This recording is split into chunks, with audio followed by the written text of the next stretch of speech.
Hello students. ਤਾਂ ਆਪਾਂ ਪੜ੍ਹ ਰਹੇ ਸੀ ਬੱਚੋ ਰਾਜਪੂਤ ਕਾਲ। ਤਾਂ ਉਹਦੇ ਜੋ ਆਪਾਂ ਦੋ ਵੰਸ਼ ਪੜ੍ਹ ਲਏ ਸੀ, ਪ੍ਰਤਿਹਾਰ ਵੰਸ਼ ਔਰ ਪਰਮਾਰ। ਤਾਂ ਅੱਜ ਆਪਾਂ ਪੜਾਂਗੇ ਚੌਹਾਨ ਵੰਸ਼। ਚੌਹਾਨ ਜਿਨ੍ਹਾਂ ਨੂੰ ਸ਼ਕੰਬਰੀ ਸ਼ਾਖਾ ਦੇ ਚੌਹਾਨ ਕਿਹਾ ਜਾਂਦਾ ਹੈ। ਚੌਹਾਨ ਜਾਂ ਚਾਹਮਾਨ ਇਹ ਪ੍ਰਮੁੱਖ ਮੰਨੇ ਗਏ ਨੇ ਕਿਸ ਦੇ ਵਿੱਚੋਂ, ਜਿਨ੍ਹਾਂ ਦੀ ਉਤਪत्ति ਅਗਨੀਕੁੰਡ ਤੋਂ ਹੋਈ ਸੀ। ਤਾਂ ਉਹਨਾਂ ਵਿੱਚੋਂ ਜਿਹੜੀ ਸ਼ਾਖਾ ਪ੍ਰਮੁੱਖ ਮੰਨੀ ਗਈ ਹੈ ਉਹ ਮੰਨੀ ਗਈ ਹੈ ਚੌਹਾਨਾਂ ਦੀ ਕਿਹੜੀ ਸ਼ਾਖਾ? ਸ਼ਕੰਬਰੀ ਸ਼ਾਖਾ। ਠੀਕ ਹੈ ਬੱਚੋ। ਗੁਰਜਰ ਪ੍ਰਤਿਹਾਰ ਵੰਸ਼ ਆਪਾਂ ਪੜ੍ਹ ਲਿਆ ਸੀ। ਅਗਨੀਕੁਲ ਤੋਂ ਚਾਰ ਰਾਜਪੂਤ ਜਿਹੜੇ ਕੁਲ ਨੇ, ਚਾਰ ਰਾਜਪੂਤਾਂ ਦਾ ਜਨਮ ਹੋਇਆ, ਚਾਰ ਰਾਜਪੂਤ ਵੰਸ਼ ਪੈਦਾ ਹੋਏ। ਗੁਰਜਰ ਪ੍ਰਤਿਹਾਰ ਪਰਮਾਰ ਦਾ ਅੱਜ ਆਪਾਂ ਪੜਾਂਗੇ ਚੌਹਾਨ। ਅਗਨੀਕੁੰਡ ਦੇ ਵਿੱਚੋਂ ਸ਼ਕੰਬਰੀ ਸ਼ਾਖਾ ਵਾਲੇ ਚੌਹਾਨ ਜਿਹੜੇ ਨੇ ਪ੍ਰਮੁੱਖ ਮੰਨੇ ਜਾਂਦੇ ਨੇ ਔਰ ਲਗਭਗ 6ਵੀਂ ਸਦੀ ਤੋਂ ਲੈ ਕੇ 12ਵੀਂ ਸਦੀ ਤੱਕ ਇਹਨਾਂ ਨੇ ਰਾਜ ਕੀਤਾ। ਔਰ ਜੇਮਸ ਟੌਡ ਦੀ ਪੁਸਤਕ ਹੈ ਰਾਜਸਥਾਨ ਦਾ ਇਤਿਹਾਸ और बिजोलिया अभिलेख।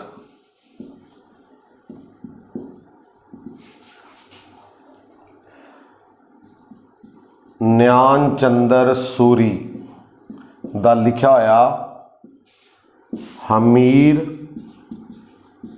महाकाव्य और पृथ्वीराज रासो ये किसने लिखा है?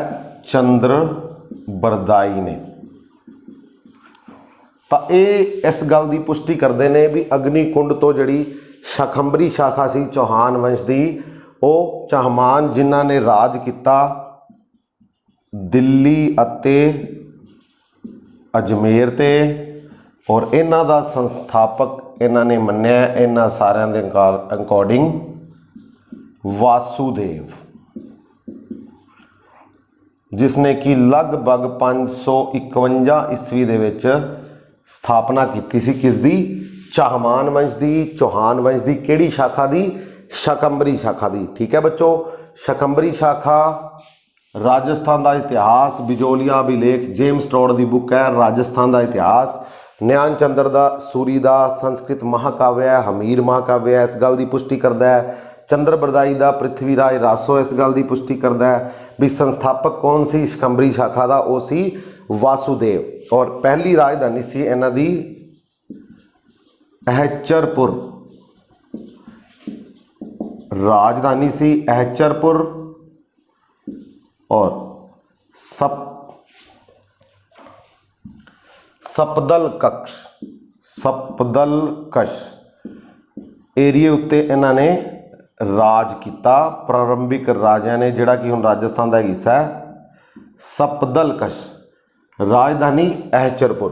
तो ये सारिया गल्लां दी पुष्टि जेम्स टॉड की बुक भी करती है। राजस्थान का इतिहास, हमीर महाकाव्य है, नयन चंद्र सूरी का जिहड़ा संस्कृत महाकाव्य लिखा है वह भी इस गल की पुष्टि करता है। चंद्र बरदाई जिसने कि पृथ्वीराज रासो लिखा वह भी इस गल की पुष्टि करता है भी संस्थापक वासुदेव सी शकंबरी शाखा का 551 ईस्वी दे विच, और इन्होंने राज किया दिल्ली ते अजमेर विच। प्रारंभिक राजधानी अहचरपुर सी और सपदलकश खेत्र उत्ते राज किया जिहड़ा कि हुण राजस्थान का एक हिस्सा है। शकंबरी शाखा जिसने 6वीं तो 12वीं सब तो प्रमुख अग्निकुंड दे विचों सब तो प्रमुख जिहड़ी चौहान वंश की जिहड़ी शाखा है वो यही है शकंबरी शाखा। अगे गल करते हैं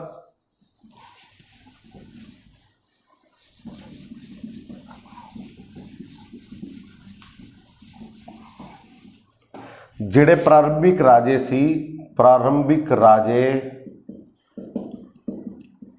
वो प्रतिहार वंश दे की सी? सामंत सी। बड़ा इंपॉर्टेंट क्वेश्चन है। उस तो बाद काफ़ी राजे होए पर आप प्रमुख राजियां की ही गल करांगे जिन्हां रिलेटेड पेपर च बच्चों क्वेश्चन पूछे जाते हैं। अजयराज, अजयराज जिसने अजमेर दी स्थापना की अजमेर। उस तो बाद आ गया अरनोराज, अराना सागर झील,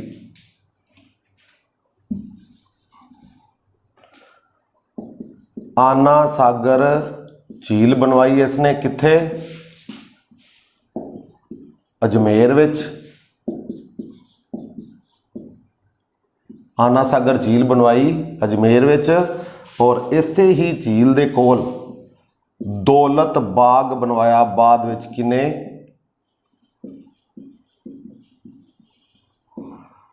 जहांगीर ने।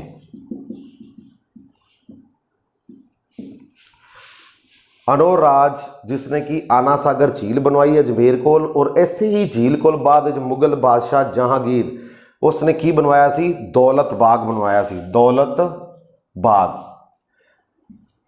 और चालुक्य राजा, चालुक्य शासक कुमारपाल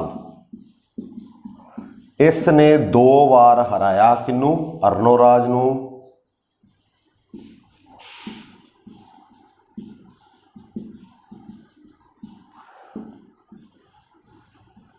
अरनोराज दी हत्या उस दे पुत्र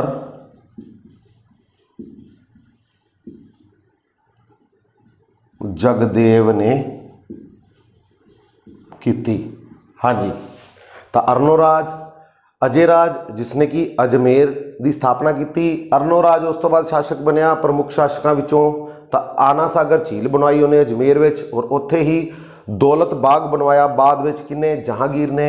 और अरनोराज नू चालुक्य शासक कुमारपाल ने 2 बार हराया सी। और अरनोराज की हत्या उसके बेटे किने की, जगदेव ने की। अगला प्रमुख राजा बनया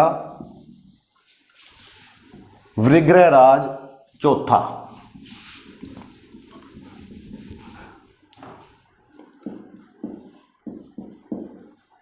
विग्रहराज चौथा, इसका समा कहते ने सुनहरी काल सी, शकंबरी शाखा का सुनहरी काल मन्या जाता है। इस दे टाइम पीरियड नू विग्रहराज नू इसने तोमर वंश नू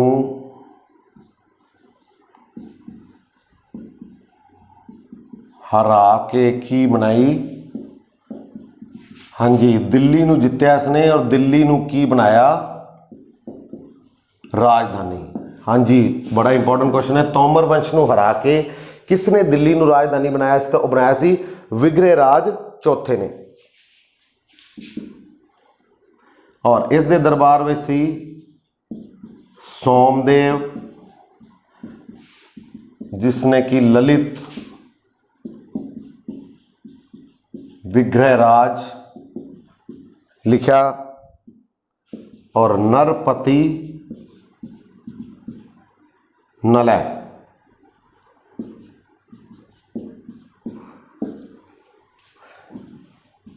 जिसने कि बीसल देव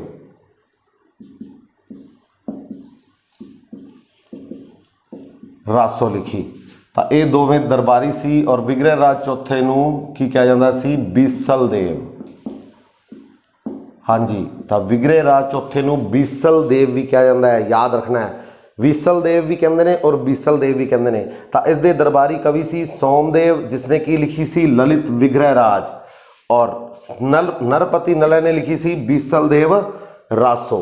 तो ये दोनों किताबां बड़ी इंपॉर्टेंट ने, सोमदेव और नरपति नलय, जिहड़े कि इस दे दरबारी कवि सी विग्रहराज चौथे दे, जिसनों बीसल देव कहा जाता है। तोमरा तो दिल्ली जित्या सी और राजधानी बनाई, और नरपति नलय और सोमदेव ललित विग्रहराज और बीसल देव रासो लिखा। और खुद इसने विग्रहराज ने, ये भी खुद अच्छा लेखक सी, विग्रहराज ने की लिखा, हरी केली नाटक लिखा सी, किस भाषा दे विच? संस्कृत। हाँ जी, विग्रहराज ने हरी केली नाटक की खुद रचना की है संस्कृत भाषा दे विच, और इसने अजमेर दे विच की बनवाया? एक संस्कृत पाठशाला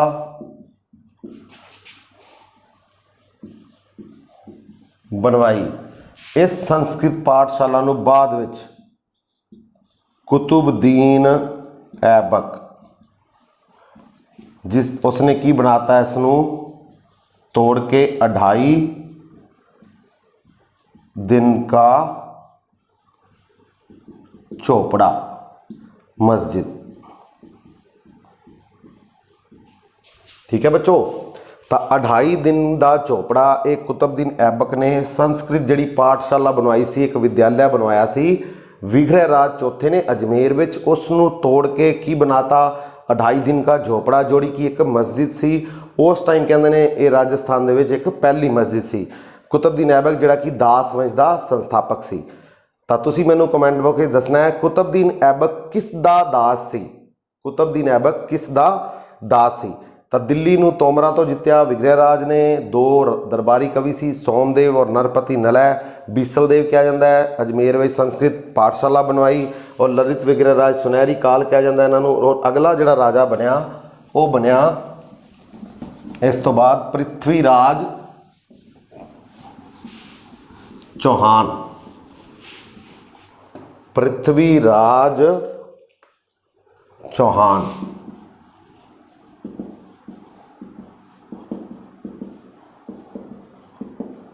और पृथ्वीराज तीसरा भी क्या जाता है इन्हों। पृथ्वीराज तीसरा और राय पिथोरा।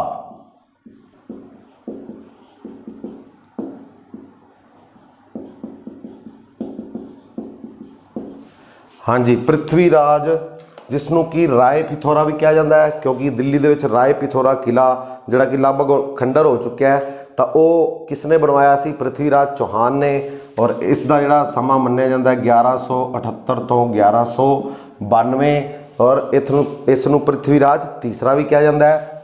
चंद्र बरदाई इसका की सी? दरबारी कवि चंद्र बरदाई, जिसने की लिखा सी? पृथ्वीराज रासो। और 1191 दे विच तराइन या जिसनों तरोड़ी भी कहा जाता है, पहली लड़ाई हुई। जिस विच मुहम्मद गोरी जिहड़ा है वो हार गया। 1192 तराइन या तरोड़ी दी दूसरी लड़ाई हुई, जिस दे विच किस दी हार हुई?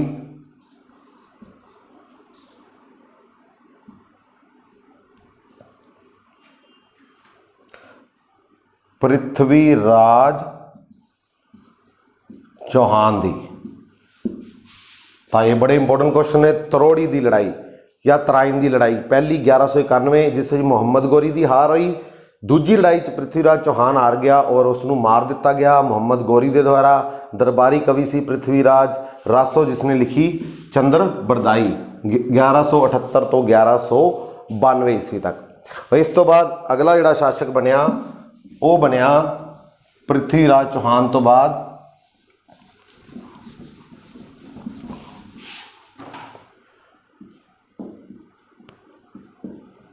गोविंद राज चौथा, जिहड़ा कि पुत्र सी किसदा? पृथ्वीराज चौहान दा। और इसने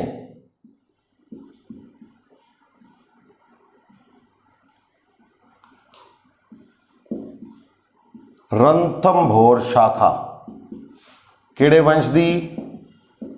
चौहान वंश दी। हाँ जी, तो लगभग 1194 दे विच गोविंद राज चौथा सी, जिहड़ा कि पुत्र सी पृथ्वीराज चौहान दा, जिसनों मुहम्मद गोरी ने पृथ्वीराज की मौत तो बाद तराइन की दूजी लड़ाई तो बाद जैलदार बनाता सी। तो इसने रणथंभोर विच रणथंभोर शाखा चौहान वंश की रणथंभोर शाखा की स्थापना की। और इसने अपने हरिराज जिसनों की शकंबरी शाखा का अंतिम शासक मन्निया जाता है। हरिराज 1193 तो 94 जिहड़ा कि अंतिम शासक सी शकंबरी शाखा का, जिसनों की गद्दी तो लाता सी इन्हें गोविंदराज तीजे नूं। इसने गोविंदराज तीजे नूं गद्दी तो लाता सी। ये भरा सी पृथ्वीराज चौहान का, तो इसने गोविंदराज चौथे नूं गद्दी तो लाता क्योंकि इसने रणथंभौर जागीर लै ली सी, जिथे रणथंभौर चौहान वंश की स्थापना की। जागीरदार बन गया, मुहम्मद गौरी ने इनू जैलदार बनाया, तो इनू गद्दी तो लाता हरिराज जिहड़ा कि भरा सी पृथ्वीराज का। और इसनू अंतिम शासक मन्निया जाता है कित्थों का? शकंबरी शाखा का। इसनू किन्ने हराया सी? कुतुबुद्दीन ऐबक ने।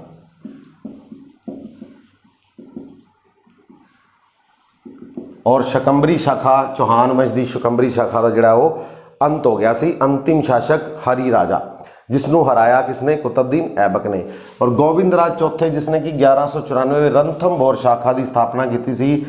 इस वंश का खात्मा किया अलाउद्दीन खिलजी ने, किसनों हरा के? हमीरदेव चौहान 1301 दे विच।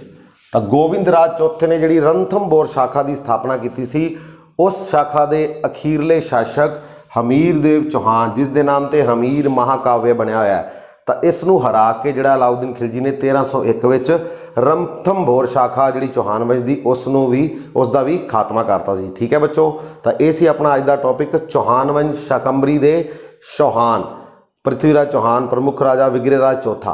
तो मिलांगे अगली वीडियो चौथा वंश पढ़ांगे अग्निकुल का चालुक्य, सोलंकी चालुक्य। ठीक है बच्चों, तो वध तो वध शेयर करो वीडियोज़ नूं, लाइक करो, तां जो तुहाडे आने वाले पेपरां दे विच ये बड़े ही इंपॉर्टेंट क्वेश्चनस ने। ठीक है जी, ओके, थैंक यू।